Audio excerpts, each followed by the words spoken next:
काही आहे जे मम्मी पप्पा सारखं बनत आहे तर ते प्रोटीनमुळे बनत आहे. मग प्रोटीन जीनमुळे बनत आहे, जीन डीएनए वर आहे, डीएनए क्रोमोझोम बनवत आहे, क्रोमोझोम अर्धे मम्मीकडून आले अर्धे पप्पाकडून आले. ह्या सगळ्यांची स्टडी आता इथे सक्सेसफुल होत आहे. ओके, सो प्रोटीन कसं बनतं, प्रोटीन सिंथेसिस कोणी सांगितलं? Hello students, welcome again. Welcome on your on YouTube channel ज्याचं नाव आहे गुरु टॉक एज्युकेशन. यापूर्वीच्या व्हिडिओमध्ये म्हणजे हा सेकंड नंबरचा व्हिडिओ आहे फर्स्ट चॅप्टरचा. यापूर्वीच्या व्हिडिओमध्ये आपण बेसिक कन्सेप्ट पाहिल्या होत्या. डीएनए काय आहे, जीन काय असतो, क्रोमोझोम्स काय असतात, हेरिडिटी काय, इव्होल्युशन काय, ह्या सगळ्या गोष्टी आपण क्लिअर केलेल्या आहेत फर्स्ट व्हिडिओमध्ये. ज्यांनी तो व्हिडिओ पाहिला नसेल त्यांनी एकदा तो व्हिडिओ बघावा, जेणेकरून हा व्हिडिओ त्यांच्यासाठी म्हणजे समजण्यासाठी इझी होऊन जाईल जर तो व्हिडिओ बघितला तर. ओके, स्टार्ट करूया आपण next topic, heredity and hereditary changes. बघा, काही सायंटिस्ट आहेत, त्यांची डिस्कवरी दिलेली आहे, कोणी कोणता शोध लावलेला आहे आणि काय इम्पॉर्टन्स आहे रिसर्चमध्ये हे आपण या व्हिडिओमध्ये पाहणार आहे. एक पीसंट फार्मरचा मुलगा आहे ग्रेगर मेंडल. 9th मध्ये आय थिंक 8वा 9वा चॅप्टर काहीतरी असेल, सेम व्हेरिएशनवालाच, इनहेरिटन्स अँड व्हेरिएशनवाला. त्या चॅप्टरमध्ये आपण ग्रेगर मेंडल बद्दल पाहिलं होतं. ओके, सेम इथे ग्रेगर मेंडल हा एक पीसंट फार्मरचा मुलगा आहे, ग्रेगर मेंडल. ओके, 1861 मध्ये शेतात त्याने जे म्हणजे प्लांट्स होते, ज्याला पिसम सटायवम म्हणतो, पायसम सटायवम, ओके, पी प्लांट्स, यांचा ऑब्झर्वेशन केलं. त्याला काही प्लांट्स उंच दिसत होते, काही डॉर्फ म्हणजे बुट्टे दिसत होते. ओके, फ्लावरमध्ये पण खूप सारा चेंजेस दिसले, काहीचे फ्लावर व्हाईट आहेत, काहीचे रेड आहेत. ओके, शेंगा ज्या पॉड आहेत, पॉडमध्ये पण डिफरन्स दिसला. मग त्याला एक गोष्ट लक्षात आली की आपण सॉईल तर सगळ्यांना सारखी आहे, पाणी सगळ्यांना आपण सारखं देत आहे, खत सगळं सारखं देत आहे, मग झाडामध्ये हे चेंजेस काय? यावरून स्टार्ट झाली journey of genetics. Okay, so genetics म्हणजे काय? Study of gene. Okay, study of जीनला आपण जेनेटिक्स म्हणतो आणि स्टार्ट केलेली आहे ग्रेगर मेंडेलने. यामुळे ग्रेगर मेंडेलला फादर ऑफ जेनेटिक्स किंवा पायोनियर ऑफ जेनेटिक्स म्हणून ओळखलं जातं. सुरुवात कोणी केलेली आहे? ग्रेगर मेंडेलने. ओके, कोणाचा मुलगा होता? पीसंट फार्मर म्हणतो आपण त्यांना, पी प्लांट क्रॉप घेणारा म्हणजे पी प्लांट शेतात उगवणारा शेतकऱ्याचा मुलगा आहे तो. ऑब्झर्वेशन तिथून स्टार्ट झालं होतं. ओके, सो बघा, ग्रेगर मेंडल एकदम सुरुवातीला अभ्यास केल्यामुळे त्याला फक्त एवढंच कळलं की काहीतरी आहे. ओके, एक्झॅक्टली काय आहे माहीत नाही. त्याने फक्त त्याला काय म्हणलं? डिस्क्रीट युनिट्स म्हणले, काही पार्टिकल्स म्हणलं, जे की मम्मी पप्पाकडून बाळामध्ये जात आहेत, ज्यामुळे बाळाचं कॅरेक्टर्स, बाळाचे गुण हे मम्मी किंवा पप्पासारखे आहेत. हे सगळ्यात पहिले कोणी सांगितलं आपल्याला? ग्रेगर मेंडेलने. ओके, नंतर बघा इथे तुम्हाला सिक्वेन्स थोडा म्हणजे तुमच्या बुकमध्ये सिक्वेन्स खूप वेगळा दिलेला आहे, म्हणजे रिलेशन काहीच दिलेलं नाही. जसं की 1861 मध्ये जर ग्रेगर मेंडेलने स्वतःचा रिसर्च स्टार्ट केला होता किंवा रिसर्च केला होता, तर 1901 मध्ये म्युटेशनल थेरी देण्याची काही गरजच नव्हती. आधी सांगावं लागेल की स्टार्ट जर्नी. तर बघा 1861 मध्ये जो प्रवास स्टार्ट झाला आहे जेनेटिक्सचा, त्याने सांगितलं. पण त्याने काय केलं म्हणजे ग्रेगर मेंडेलने काय केलं? खूप सारे स्टॅटिस्टिक्स, मॅथ इन्व्हॉल्व केलं. ओके, सो बायोलॉजीमध्ये मॅथ इन्व्हॉल्व केल्यामुळे जवळपास 36 to 37 इयरपर्यंत याचे प्रोजेक्ट्स किंवा याचे जे थेसिस आहेत, याचे जे निबंध प्रबंध जे काय म्हणतो आपण, याने दिलेले जे काही प्रूफ आहेत हे कोणी वाचलेच नाही आहेत. का नाही वाचले? कारण त्यामध्ये मॅथ होतं, त्यामध्ये स्टॅटिस्टिक होतं. लोकांनी एक्सेप्टच केलं नाही. कधी? 36 to 37 इयरपर्यंत. नंतर 1900 मध्ये कॉरेन नावाचा सायंटिस्ट आला. त्याने सांगितलं की यस, हे जे ग्रेगर मेंडल म्हणतायत यांच्या म्हणजे जे हे आहेत, काय म्हणू आपण त्याला, थेरीज आहेत, ह्या योग्य आहेत, ह्या बरोबर आहेत. ओके, त्यानंतर खरा प्रवास सुरू झाला. ह्युगो ड्युरीज जो आहे याने म्युटेशनल थेरी दिली. म्हणजे काय? तर आपल्याला म्युटेशन म्हणजे काय पाहायचंय. यापूर्वीच्या व्हिडिओमध्ये मी तुम्हाला सांगितलं की जीन असतो, जीन हा रिस्पॉन्सिबल आहे प्रोटीन तयार करण्यासाठी, आणि प्रोटीन पासून आपल्या बॉडीचं स्ट्रक्चर बनत आहे. जे काही आहेत, हेअर, नोज, स्किन कलर वगैरे वगैरे, हे सगळं स्ट्रक्चर आहे. हे कोणामुळे बनलं? प्रोटीनमुळं. प्रोटीन कुठे आहे? जीनवर. ओके, सो जीन बनलेला असतो कोडॉन पासून. कोडॉन म्हणजे काय किंवा ट्रिपलेट कोडॉन म्हणजे काय? 3चा ग्रुप. नायट्रोजन बेसेस यापूर्वी सांगितल्या मी, adenine, guanine, cytosine, thymine. Okay, so adenine, guanine, cytosine मी इथे लिहितोय. या तिघांनी मिळून एक अमिनो ॲसिड बनतं. आता अमिनो ॲसिडच्या लॉंग चेनला काय म्हणतात मला कमेंटमध्ये सांगणार तुम्ही. लॉंग चेन ऑफ अमिनो ॲसिडला काय म्हणतात ते तुम्ही मला सांगणार. ओके, नंतर हा आहे सी जी ए असं काहीतरी नाव देतो, यापासून बी नावाचा अमिनो ऍसिड बनेल, सी बनेल, डी बनेल, ई बनेल, एफ बनेल. ओके, सो हे अमिनो ऍसिड बनत आहे. कशावर बनत आहेत? तर या कोडवर बनत आहेत.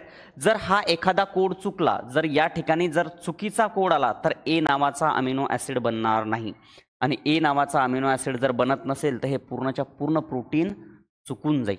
ओके, सो यालाच म्हणतात म्युटेशन. म्युटेशन म्हणजे काय? सडन चेंज, म्हणजे जीनमध्ये जो बदल आला. आपल्याला डिटेलमध्ये बघायचंच आहे म्युटेशन म्हणजे काय. पण ही थेरी कोण दिलेली आहे? म्युटेशन म्हणजे जीन चुकला किंवा जीनमधले कोड चुकला तर प्रोटीन चुकेल, आणि प्रोटीन चुकेल तर आपल्या बॉडीमध्ये जे स्ट्रक्चर आहे ते पण चुकून जाईल. म्हणजे कोणाचं नाक वेगळं होईल, कोणाचं तरी ओठ फाटलेला असेल असा, कोणाचं तरी कान बारीक आहे. हे कशामुळे होत आहे? जीन चुकल्यामुळे. जीन कशामुळे चुकत आहे? म्युटेशन. म्युटेशन म्हणजे हा सडन चेंज. ओके, ही थेरी कोण दिलेली आहे? ह्युगो ड्युरिसने. ओके, नंतर आलेत वॉल्टर अँड सुटॉन. यांनी सगळ्यात पहिले सांगितलं की प्रत्येक सेलमध्ये क्रोमोझोम्स हे पेअरमध्ये आहेत. मग पेअरमध्ये आहेत तर दोघं जण, म्हणजे पेअर म्हणजे जोडी. मग एक कोणाकडून आला? मम्मीकडून. एक कोणाकडून आला? पप्पाकडून. हे कोणी सांगितलं आपल्याला? Walter and Sutton. Walter and सुटॉनने सगळ्यात पहिले सांगितलं की प्रत्येक सेलमध्ये chromosomes are present in pair, आणि त्यापैकी एक मदरकडून आलेला क्रोमोझोम आहे आणि एक फादरकडून आलेला क्रोमोझोम आहे. ओके, कशावर म्हणजे हे केला होता रिसर्च? ग्रासहोपर, नाकतोड्याच्या सेलमध्ये सगळ्यात पहिले पेअरमध्ये क्रोमोझोम्स ऑब्झर्व झाले किंवा आढळले. कोणाला? Walter and सुटॉनला.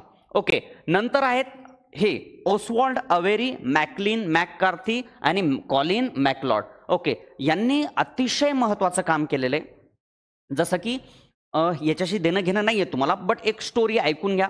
कुठं ॲड करायचं असेल तर बुकमध्ये लिहू शकता तुम्ही. एक फ्रेडरिक मिशर नावाचे सायंटिस्ट आहेत. यांनी WBCचा अभ्यास करणं स्टार्ट केला होता. WBC म्हणजे व्हाईट ब्लड सेल. कुठे आढळतात? जखमेमध्ये जो पू झाला त्या पूमधून ते कलेक्ट करायचे. आणि याचा अभ्यास करताना त्यांना सगळ्यात पहिले या WBCच्या न्यूक्लियसमध्ये एक नवीन पदार्थ आढळला, ज्याला त्याने नाव दिलं होतं न्यूक्लिन. काय नाव दिलं होतं? न्यूक्लिन. ओके, नंतर या न्यूक्लिनची स्टडी, म्हणजे हा सगळ्यात पहिले वेगळा सापडलेला पदार्थ कोणाला? फ्रेडरिक मिशरला. ओके, याने पुन्हा ऑब्झर्वेशन स्टार्ट झालं त्याच्यावर, पुन्हा खूप सारा रिसर्च झाला आणि कळलं की यामध्ये फॉस्फरस खूप आहे आणि फॉस्फरसचं नेचर ॲसिडिक आहे. म्हणून या न्यूक्लिनलाच नाव दिलं न्यूक्लिक ॲसिड. आता न्यूक्लिक ॲसिडवर पुन्हा रिसर्च होत गेले आणि लक्षात आलं की न्यूक्लिक ॲसिड दोन टाईपचे, एक RNA आणि एक DNA. ओके, आणि हेच जेनेटिक मटेरियल आहेत. यावर रिसर्च सुरू झाले. त्यापूर्वी 1900 मध्ये काही सायंटिस्टचं असं म्हणणं होतं की नाही, DNA किंवा RNA हे जेनेटिक मटेरियल असू शकत नाहीत, कारण ते बॉडीमध्ये खूप कमी आहेत. मग कोण आहे? तर प्रोटीनची अमाऊंट जास्त आहे आणि प्रोटीन हे मॉलिक्युल्स, मोठे मॉलिक्युल्स आहेत, हेच जेनेटिक मटेरियल आहेत. म्हणजे हेच कॅरेक्टर घेऊन चालले मम्मी आणि पप्पामध्ये. ओके, सो याला डिस्प्रूव्ह कोण केलं? तर ऑस्वाल्ड अवेरी, मॅकलिन मॅककार्थी आणि कॉलिन मॅकलॉड यांनी सगळ्यात पहिले आपल्याला प्रूव्ह करून दिलं, सगळ्यात पहिले प्रूव्ह केलं की DNA हाच खरा जेनेटिक मटेरियल आहे. ओके, कोणामध्ये? सगळ्यांमध्ये, सोडून एक्सेप्शन कोण आहे? व्हायरसेस. व्हायरसेस सोडून बाकी सगळ्या ॲनिमलमध्ये, व्हायरसेसमध्ये पण आहे पण काही व्हायरसेस सोडून, ओके, बाकी सगळ्यांमध्ये DNA हाच जेनेटिक मटेरियल आहे. म्हणजे DNA is responsible for transfer of character from parents to offspring. ये सबसे पहले किसने बताया हमें? तो वो है Oswald Avery, Maclyn McCarty, Colin MacLeod. Okay, नंतर आपल्याकडे आहे फ्रँकॉइस जॅकॉब आणि जॅक मोनोड. या दोघांनी सगळ्यात पहिले सांगितलं की प्रोटीन सिंथेसिस काय असतं, DNA किंवा RNA पासून कसं प्रोटीन बनतं आणि हे प्रोटीन कसं रिस्पॉन्सिबल आहे एखाद्या कॅरेक्टरसाठी. म्हणजे तुमचे हेअर स्ट्रक्चर, नोज, जे काही आहे, जे मम्मी पप्पा सारखं बनत आहे तर ते प्रोटीनमुळे बनत आहे. मग प्रोटीन जीनमुळे बनत आहे, जीन DNA वर आहे, DNA क्रोमोझोम बनवत आहे, क्रोमोझोम अर्धे मम्मीकडून आले, अर्धे पप्पाकडून आले. ह्या सगळ्यांची स्टडी आता इथे सक्सेसफुल होत आहे. ओके, सो प्रोटीन कसं बनतं, प्रोटीन सिंथेसिस कोणी सांगितलं? Francois Jacob and Jacques Monod. Okay, so ही होती आपली हिस्ट्री. कशाची? जेनेटिक्सची. ओके, सो यामधून आपण काय शिकलं? तर जेनेटिक्स म्हणजे स्टडी ऑफ जीन स्टार्ट केलेली आहे ग्रेगर मेंडेलने.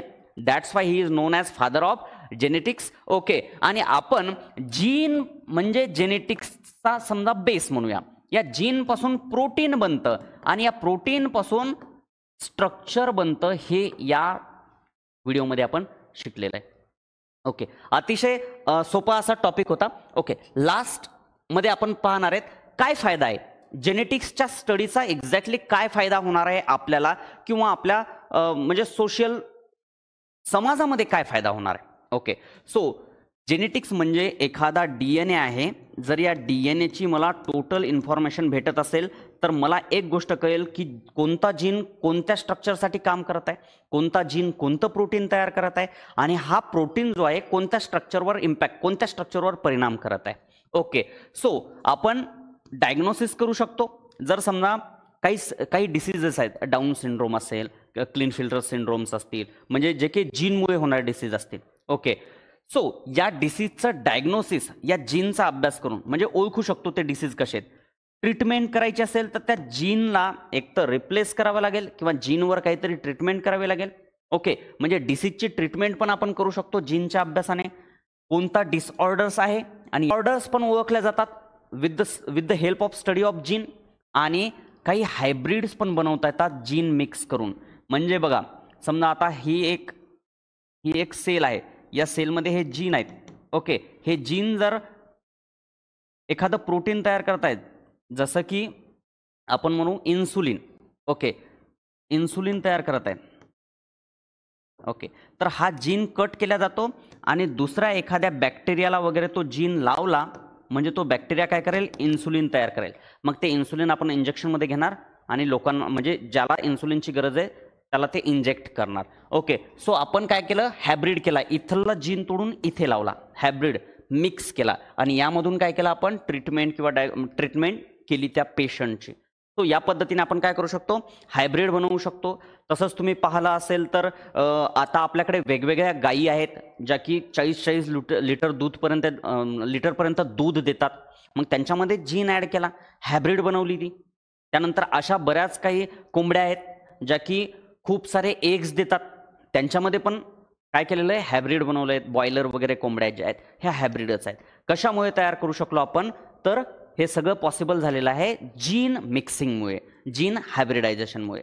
सो पूर्ण या चॅप्टरमध्ये आपल्याला काय पाहायचं आहे की प्रोटीन कसं तयार होतं, त्या प्रोटीनचा काय इम्पॅक्ट आहे, इव्होल्युशन म्हणजे चेंजेस कसे. जर प्रोटीन चेंज झालं तर स्ट्रक्चर चेंज होईल आणि ते स्ट्रक्चर जर फायद्याचं असेल तर ते पुढच्या जनरेशनमध्ये जशाला तसं पास होईल. म्हणजे इव्होल्युशन पण जीनमुळेच होत आहे, प्रोटीन पण जीनमुळेच होत आहे. म्युटेशन म्हणजे जीन चुकला की स्ट्रक्चर चुकलं.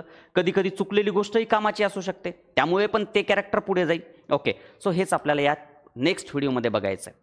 सो आवडत असेल व्हिडिओ तर मित्रांसोबत शेअर करा, लाईक करायला विसरू नका, सबस्क्राईब पण करा. भेटूया नेक्स्ट व्हिडिओमध्ये.